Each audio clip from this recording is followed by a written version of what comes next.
Hello students, welcome to Arun Gattani commerce classes. तो आज अपने को देखना है concept and component of consumption expenditure and concept and component of depreciation. Start करते हैं अपन कंजम्पशन एक्सपेंडिचर के साथ में। देखिए कंजम्पशन एक्सपेंडिचर क्या होता है, जो भी फाइनल कंज्यूमर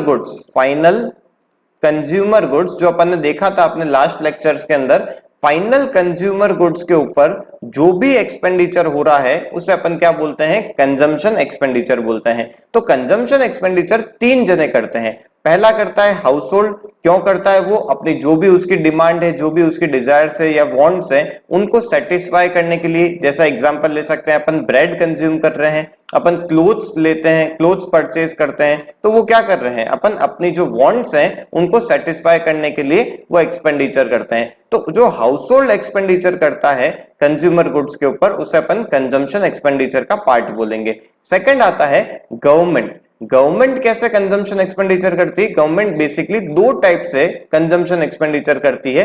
पहला वो करती है डिफेंस फोर्स के लिए। देखिए डिफेंस, जो भी अपने आर्मी के लोग हैं, नेवी के लोग हैं, इनके लिए जो भी उनका खाना है, क्लोथ्स हैं, वो सारा जो है वो कंजम्पशन एक्सपेंडिचर का पार्ट होता है जो गवर्नमेंट बियर करती है। दूसरा, गवर्नमेंट क्या करती है, स्कूल्स के अंदर मिड डे मील्स प्रोवाइड करती है। देखिए यहाँ पे स्कूल्स कॉलेजेस के अंदर क्या करती है, मिड डे मील्स प्रोवाइड करती है, तो वो भी वहां पे कंजम्पशन एक्सपेंडिचर कर रही है। तो इस पैटर्न से गवर्नमेंट भी दो टाइप से कंजम्पशन एक्सपेंडिचर करती है।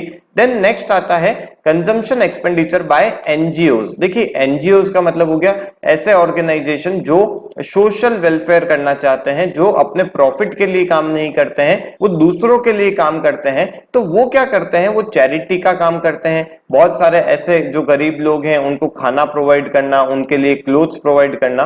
तो यहाँ पे भी जैसे एनजीओज हैं, टेम्पल्स भी बहुत ऐसे काम करते हैं, मोस्क है और अदर वैसे इंस्टीट्यूशन जो खुद के प्रॉफिट के लिए काम नहीं करते हैं और सोशल वेलफेयर करते हैं, तो वो भी कंजम्पशन एक्सपेंडिचर करते हैं। तो कंपोनेंट क्या हो गए कंजम्पशन एक्सपेंडिचर के? तीन कंपोनेंट हो गए। एक तो consumption expenditure by household, consumption expenditure by government और consumption expenditure by NGOs, temples, mosque और अदर इंस्टीट्यूट। तो आपको ये समझ में आ गया होगा, बहुत ही इजी सा टॉपिक था। तो नेक्स्ट अपन देखते हैं डेप्रिसिएशन। देखिए डेप्रिसिएशन के क्या क्या कंपोनेंट होते हैं। डेप्रिसिएशन क्या होता है ये अपने को सभी को पता है, 11th क्लास में अपन ने पढ़ा था कि fall in the value of asset. Asset की वैल्यू में जो कमी आती है धीरे धीरे उसके वियर एंड टियर से, नॉर्मल जो चलती है उससे जो उसकी वैल्यू में कमी आती है, उससे को अपन क्या बोलते हैं, डेप्रिसिएशन बोलते हैं। तो डेप्रिसिएशन के तीन कंपोनेंट होते हैं। पहला कंपोनेंट होता है normal wear and tier. Normal जो मशीन चलती है तो उससे उसकी वैल्यू क्या होती है, धीरे धीरे कम होने लग जाती है।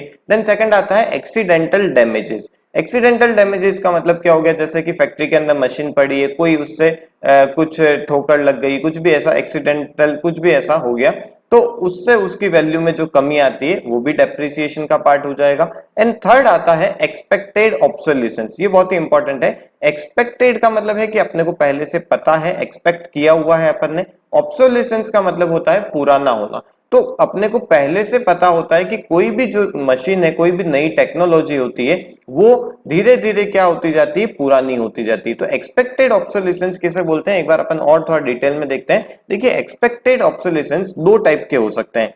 या तो हो सकता है due to change in technology, और या हो सकता है due to change in demand. तो अब अपन इसको एक एग्जांपल के साथ में समझते हैं कि टेक्नोलॉजी में चेंज होने से कैसे कोई चीज पुरानी होती। तो जैसे अपन टीवी की बात कर लेते हैं, तो टीवी पहले क्या होते थे, पहले ब्लैक एंड व्हाइट टीवी आते थे, उसके बाद में कलर टीवी आ गए। तो टेक्नोलॉजी जैसे ही चेंज हुई तो ब्लैक एंड व्हाइट टीवी की डिमांड जो है वो एकदम से खत्म हो गई। मतलब उस जो ब्लैक एंड व्हाइट टीवी है उसकी जो वैल्यू है वो क्या हो गई, बहुत कम होती गई। तो ये तो हो गया टेक्नोलॉजी में चेंज होने की वजह से आपका जो प्रोडक्ट है, आपके जो मशीन है, वो क्या हो रही है, पुरानी हो रही है। दूसरी चीज आती है due to change in demand. अब देखिए, अब टीवी के अंदर ही मैं एग्जांपल लेता हूं। टीवी में अब क्या हो रहा है, अब आजकल नेटफ्लिक्स आ गया है, अमेजॉन प्राइम आ गया है, तो उसकी वजह से बहुत सारे जने अब ये सोच रहे हैं कि आजकल तो मोबाइल पे ही अपन सारी चीजें अपने को मिल जाती है, तो टीवी खरीदने की क्या जरूरत है। तो उसकी वजह से भी टीवी के अंदर क्या हो रहा है, उसकी वैल्यू कमी आ रही है। तो देखिए यहाँ पे तो डिमांड ही खत्म हो गई। डिमांड में ही चेंज आ गया, उसकी वजह से एक पुराना हो गया वो प्रोडक्ट, और पहले में क्या हुआ था, उसकी टेक्नोलॉजी चेंज हुई थी, जैसे कि ब्लैक एंड व्हाइट से कलर, कलर के बाद में फिर फ्लैट टीवी आ गई, एलईडी टीवी आ गई, तो वो क्या हुआ, टेक्नोलॉजी में चेंज होने से उसकी वैल्यू कम हो गई।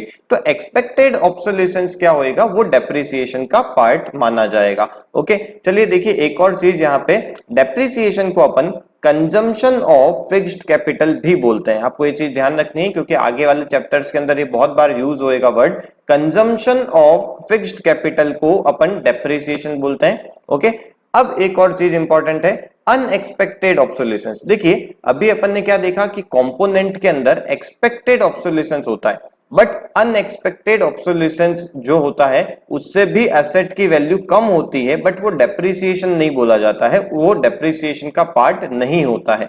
देखिए अनएक्सपेक्टेड ऑब्सोलेसेंस के दो पार्ट होते हैं, एक होता है नेचुरल कैलेमिटी, जैसे कि अर्थक्वेक आ गया, अपनी बिल्डिंग गुजरात में है और गुजरात में अर्थक्वेक आ जाता है, तो उससे क्या होता है, उस बिल्डिंग की जो वैल्यू है वो क्या होती है, कम हो जाती है। तो ये क्या था, ये अपन ने एक्सपेक्ट नहीं किया था, ये तो सडन एक चेंज हुआ है। तो नेचुरल कैलेमिटी की वजह से जो वैल्यू में चेंज हुआ है, कमी आई है, उसे अपन अनएक्सपेक्टेड ऑब्सोल्यूशंस बोलेंगे। और अनएक्सपेक्टेड ऑब्सोल्यूशन ध्यान रखना है डेप्रिसिएशन का पार्ट नहीं होता है, तो वैल्यू उसमें भी कम होती है, बट वो डेप्रिसिएशन का पार्ट नहीं माना जाएगा। अब अपन देखते हैं अनएक्सपेक्टेड ऑब्सोल्यूशंस का जो सेकंड पॉइंट है वो आता है इकोनॉमिक रेसेशन से। इकोनॉमिक रेसेशन का मतलब होता है कि आपकी इकोनॉमी मतलब जो आर्थिक मंदी हो गई, तो मंदी होने की वजह से भी क्या हो सकता है, आपकी एसेट की वैल्यू क्या हो सकती है, कम हो सकती है। बट ये जो इकोनॉमिक रेसेशन से जो वैल्यू कम हुई है उसे मैं डेप्रिसिएशन का पार्ट नहीं मानूंगा, तो इनको अपन अनएक्सपेक्टेड ऑब्सोल्यूशंस के अंदर रखते हैं। ये जो अनएक्सपेक्टेड ऑब्सोल्यूशंस से वैल्यू कम होती है उसे अपन क्या बोलते हैं, कैपिटल लॉस बोलते हैं। देखिए यहां पे क्या लिखा हुआ है, loss of value of fixed asset owing to unexpected obsolescence is called capital loss। तो आपको ये बात समझ में आ गई होगी।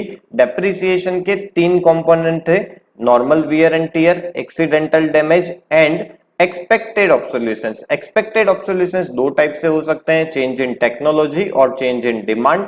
बट अनएक्सपेक्टेड ऑब्सोल्यूशंस जो होता है वो डेप्रिसिएशन का पार्ट नहीं होता है, वो किसका पार्ट होता है, वो कैपिटल लॉस का पार्ट होता है। ओके, अनएक्सपेक्टेड ऑब्सोल्यूशंस के दो टाइप हो गए, natural calamity and economic recession. तो देखिए अपन सारी चीजों को बहुत ज्यादा डिटेल में अच्छे से सारी चीजों को कवर करते जा रहे हैं, तो आप यहाँ पे इनको देख के वीडियो को पॉज करके नोट्स भी बना सकते हैं, या फिर आपको पीडीएफ के अंदर मेरे टेलीग्राम चैनल के अंदर आपको वो मिल ही जाएंगे सारे नोट्स। चलिए एक क्वेश्चन यहाँ पे देखिए इंपॉर्टेंट है, पहला जो क्वेश्चन यहाँ पे लिखा हुआ है, what is depreciation reserve fund. देखिए नाम से थोड़ा बहुत समझ में आता है कि अपन ने क्या किया है, डेप्रिसिएशन के अगेंस्ट में कुछ रिजर्व बना लिया है। देखिए कोई भी मशीन जो होती है वो कभी ना कभी क्या होएगा, आपकी पुरानी हो जाएगी, खराब हो जाएगी या आउटडेटेड हो जाएगी, तो उनको अपने को वापस नई मशीन के साथ में रिप्लेस करना पड़ता है। तो उसके लिए जब अपने को नई मशीन खरीदनी होती है तो उसके लिए अपने को फंड की जरूरत पड़ती है। तो अपन क्या करते हैं, अपन जैसे जैसे डेप्रिसिएशन लगता है वैसे वैसे अपन एक फंड के अंदर कुछ अमाउंट डालते जाते हैं, जिससे कि जब अपने को नई मशीन खरीदने की जरूरत पड़े तो उस टाइम पे अपने पास में फंड की कमी ना हो। तो ये देखिए इसकी अपन डेफिनेशन रीड कर लेते हैं। It is a provision of fund to cope with depreciation losses. These funds are used for the replacement of fixed asset when these become obsolete and outdated। Okay, ये आपको समझ में आ गया होगा। नेक्स्ट देखिए difference between depreciation and capital loss, ये मैंने आपको बता ही दिया है। डेप्रिसिएशन के तीन कंपोनेंट होते हैं, कैपिटल लॉस के दो कंपोनेंट होते हैं, तो ये आप खुद से लिख ही सकते हैं। चलिए आज की वीडियो को अपन यहीं वाइंड अप करते हैं। आपको ये वीडियो अच्छा लगा हो तो प्लीज इसे लाइक कीजिए, अपने फ्रेंड्स के साथ में शेयर कीजिए। Okay, thank you.